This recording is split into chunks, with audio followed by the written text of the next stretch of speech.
गीता जी, जैसे हम पूर्ण यहाँ 5 यज्ञ होती हैं जब ये सत्संग समागम होता है, वैसे तो यहाँ प्रतिदिन ही 5 यज्ञ चलती रहती है।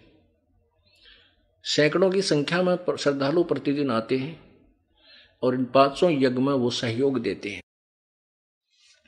एक यज्ञ धर्म की, दूसरी यज्ञ ध्यान, तीसरी यज्ञ हवन की, चौथी यज्ञ प्रणाम और 5वीं यज्ञ है ज्ञान की। तो यहां पर 5 यज्ञ होती हैं। तो सबसे जैसे धर्म यज्ञ होती है तो उसमें हम किसी का 10 रुपये, किसी के 100, किसी के 1000, किसी के 50,000 ऐसे दान होता है। तो उससे फिर यहाँ पर अखंड भंडारा चल रहा है। यहाँ पुण्यात्मा परमात्मा चाहने वाली या दुखी आत्मा अपने जो दुख है उनको निवारण करने के लिए आती हैं और यहाँ आकर के वो बड़ी प्रेम से आहार करती हैं। प्रभु का, भक्तों का दिया हुआ दान जो प्रभु के निमित्त हो जाता है वो अमृत तुल्य बन जाता है। फिर यहाँ परमात्मा की वाणी, भक्तों के सत्संग, भक्तों के सुमन ध्यान यहाँ चलते रहते हैं, उससे और ज्यादा उसमें वो अन्न शक्ति युक्त हो जाता है। तो यहाँ उस कहते हैं फिर धर्म यज्ञ या भंडारा होता है। एक यज्ञ धर्म की, दूसरी यज्ञ ध्यान। जैसे यहाँ आते हैं तो परमात्मा ही याद रहता है। आप घर से चलते हो तो भी परमात्मा की याद आपके हृदय में रह रह कर उठती रहती है। सत्संग में जाएंगे, गुरु जी के दर्शन करेंगे, भगवान की वाणी महिमा सुनेंगे, तो एक ये ध्यान यज्ञ कहलाती है। और तीसरी यज्ञ हवन की, यहाँ पर दिन रात अखंड ज्योत जलती है प्रभु की देसी घी की। और यहाँ सत्संग के दौरान भी बहुत, यानी 200-250 जितने पाठ होते हैं उतनी ही उतनी ही ये ज्योति प्रोज्वलित की जाती है देसी घी की। और जैसे 4 दिन चलेगा तो 4 दिन ही वो जलती रहेंगी। 5 दिन चलेगा, 5 दिन चलेंगी। 3 दिन चलेगा, वो 3 दिन उतनी ही चलेंगी। उसके बाद 42 ज्योतें हम बाद में कंटिन्यूस रखते हैं। जो जैसे कोई ज्योति हवन नहीं कर सकते, कुछ हवन यहाँ के लिए घी दे जाते हैं तो हम उसको करते रहते हैं।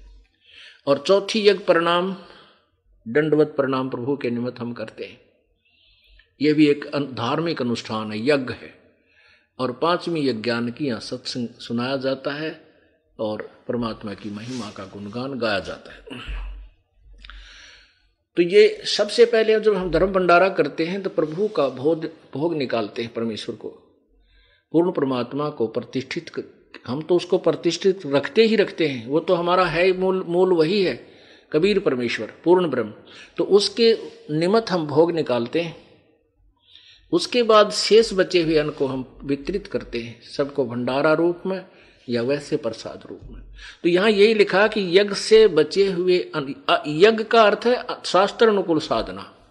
हम शास्त्र अनुकूल साधना कर रहे हैं और उसमें जो विधिवत साधना की जाती है, जो परमात्मा को भोग लगा दिया गया, उसके बाद शेष बचे हुए अन्न को हम आप सभी को खिलाते हैं। तो कहते हैं यज्ञ से बचे हुए शेष अन्न को खाने से ये सब पापों से मुक्त हो जाते हैं। तो इसी का प्रकरण, क्योंकि तीसरे से संबंधित चौथे में चल रहा है, चौथे अध्याय के अब 31वें को समझेंगे। हमने चौथे के 34 तक पहुंचने के लिए भूमिका बनाई जा रही है। चौथे अध्याय के 34वें श्लोक को समझने के लिए कहानी, ये सारी भूमिका आपके समक्ष प्रस्तुत की जा रही है। अब देखो अध्याय नंबर 4 और श्लोक नंबर 31 में आ जाइए। हे कुरुश्रेष्ठ अर्जुन, यज्ञ से बचे हुए अमृत का अनुभव करने वाले सनातन परब्रह्म को प्राप्त होते हैं। यज्ञ न करने वाले पुरुषों के लिए तो यह मनुष्य लोक भी सुखदायक नहीं है, तो परलोक कैसे सुखदायक हो सकता है। अब देखो आ गया ना वो परम अक्षर ब्रह्म। गीता जी अध्याय नंबर 8 के श्लोक नंबर 1 में अर्जुन ने प्रश्न किया कि प्रभु आपने जो गीता जी अध्याय नंबर 7 के मंत्र श्लोक नंबर 29 में कहा है कि उस तत्ब्रह्म को जानकर, उस ब्रह्म को जानकर और समस्त अखिल पूरे तत्व ज्ञान को समझकर जिसने वो तत्व ज्ञान समझ लिया, क्योंकि तत्वदर्शी संत की खोज कर ली जिसने, वो पूरे आध्यात्मिक ज्ञान से जो परिचित होगा वो तो जन्म और मृत्यु से छूटने का ही प्रयत्न करता है। तो वो कौन है वो तत्ब्रह्म? गीता जी अध्याय नंबर 8 के श्लोक नंबर 1 में प्रश्न किया। गीता जी अध्याय नंबर 8 के श्लोक नंबर 3 में गीता ज्ञान दाता ने कहा कि वो परम अक्षर ब्रह्म है। ये उसी के विषय में लिखा है कि ये देखिएगा यहाँ गीता जी अध्याय नंबर 4 का और श्लोक नंबर 31। कुरुश्रेष्ठ अर्जुन, यज्ञ से बचे हुए अमृत का अनुभव करने वाले योगीजन सनातन परम ब्रह्म को प्राप्त होते हैं। यज्ञ करने वाले पुरुषों के लिए तो ये लोक और परलोक दोनों ही दुखदायक होते हैं। इसका अर्थ ये। अब हम जो प्रसंग चल रहा है उस पर आते हैं। गीता जी अध्याय नंबर 4 के 32 में स्पष्ट किया है कि जैसे आप पहले 25 से लेकर और 30 तक जो भी ज्ञान आपको दिया गायक, तो उसके बारे में बताया है कि जो कुछ तो ऐसे साधना को पाप नाशक मानते हैं, कुछ ऐसे साधना को पाप नाशक मानते हैं, जानकर करते हैं, लेकिन नहीं। गीता जी अध्याय नंबर 4 के श्लोक नंबर 32 में कहा है कि इस प्रकार बहुत से यज्ञ उस पूर्ण परमात्मा की मुख्य वाणी में, उसके मुखारविंद से, उनकी वाणी में वर्णन किए गए हैं, विस्तार से वर्णन किए गए। अब देखना, अब आपने 31 सुन लिया, अब 32 पढ़ो। अध्याय नंबर 4 का श्लोक नंबर 32। अब इन्होंने कुछ गलतियां की हैं। इन्होंने ब्रह्मणे का अर्थ वेद की वाणी कर दिया, मुखे। ये लिखा है एवं बहुविधा यगा वितता ब्रह्मणे मुखे कर्मजान विधितान सर्वान एवं ज्ञात्वा विमोक्षसे। इस प्रकार बहुत प्रकार के यज्ञ ये ब्रह्मण मुखे, ब्रह्मण इन ब्रह्म का अर्थ वेद लिख दिया, वेद की वाणी में नहीं। वेद का वर्णन ये कर ही रहा है। अब देखो आपको 70वें अध्याय का श्लोक नंबर 23 दिखाते हैं। ब्रह्मण का अर्थ क्या किया है इन्होंने,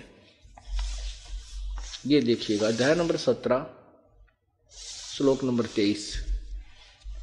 ओम तत्सत इति निर्देश है ब्रह्मण त्रिविध समर्थ है ब्राह्मणा तेन वेदा च यज्ञा च विहिता पुरा। ओम तत्सत, ऐसे 3 प्रकार का, ब्रह्मण माने सचिदानंद घन ब्रह्म का, सचिदानंद घन ब्रह्म का नाम कहा है। उसी से सृष्टि आदि काल में ब्रह्मण वेद आदि यज्ञ रचे गए। तो हमने देखना ब्रह्मण का अर्थ सचिदानंद घन ब्रह्म है। अब हम फिर आते हैं उसी स्थान पर।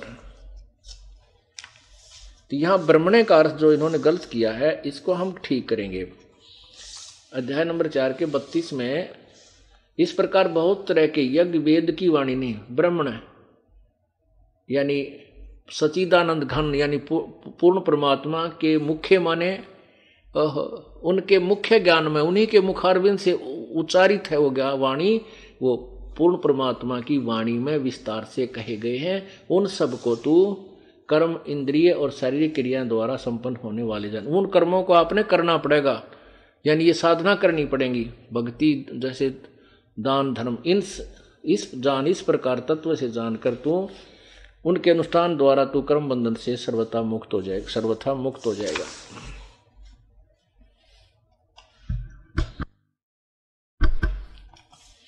अब गीता जी अध्याय नंबर 4 के ही श्लोक नंबर 33 में आप कंटिन्यूस पढ़ रहे हो 25 से 33 में कहा है कि हे परंतम अर्जुन, द्रव्य में यज्ञ की अपेक्षा यानी धन आदि से जो होने वाला अनुष्ठान है उससे ज्ञान यज्ञ अत्यंत श्रेष्ठ है। यौन मात्र संपूर्ण कर्म ज्ञान में समाप्त हो जाते हैं। अब इसका भावार्थ सुनो कि अर्जुन जैसे तू वैसे ही जो कोई किसी साधना को करते हैं, कोई धन से होने वाले, क्योंकि जैसे भंडारा है, हवन है, ये धन से होते हैं, द्रव्य से होते हैं। कहते हैं इस यज्ञ को करने से पहले तू अपना ज्ञान समझ, और ज्ञान समझने के बाद तेरे ये जो बिना मतलब के अर्थ जो ब्रह्मणा भटकना है वो सभी अननेसेसरी जो वर्क है पूजा के, अननेसेसरी जो कर्म है वो सारे समाप्त हो जाएंगे। ज्ञान सबसे श्रेष्ठ है। अब कहती 34 में कहा है कि वो ज्ञान जो 32वें श्लोक में बताया है कि उस परमात्मा की मुख्य वाणी में, उस पूर्ण परमात्मा की मुख्य वाणी में, वाणी के अंदर, अर्थात उस परमेश्वर द्वारा अपने ही द्वारा रची हुई उस तत्व ज्ञान की वाणी में जो विस्तार से कहे गए हैं, उस तत्व ज्ञान को अब देखो 34 चौथे अध्याय के 34वें श्लोक में, ये 34वां, यदि यहां हो गए धर्म यज्ञ की अपेक्षा ज्ञान यज्ञ श्रेष्ठ है। अब 34 में कहा है कि उस तत्व ज्ञान को, कौन से को, जो गीता जी अध्याय नंबर 4 के श्लोक नंबर 32 में कहा है कि इस प्रकार बहुत तरह के यज्ञ परमेश्वर पूर्ण परमात्मा की वाणी में विस्तार से कहेगे, उन सब को तू कर्म आदि इंद्रियों, मन इंद्रिय और शारीरिक क्रियाओं द्वारा उत्पन्न होने वाले जान, उनसे किए जाते हैं ये, यानी काम करते करते ये सब करने होते हैं। इस प्रकार तत्व से जानकर तू सर्वथा मुक्त हो जाएगा। तो उसी के बारे में अब कहा है 34 में कि उस तत्व ज्ञान को तू तत्वदर्शी ज्ञानियों के पास जाकर समझ, उनको भली भांति दंडवत प्रणाम करने से, उनकी सेवा करने से और कपट छोड़कर सरलतापूर्वक प्रश्न करने से वे परमात्म तत्व को, तत्वदर्शनी जानने वाले यानी तत्वदर्शी संत महात्मा ज्ञानी तुझे उस तत्व ज्ञान का उपदेश करेंगे।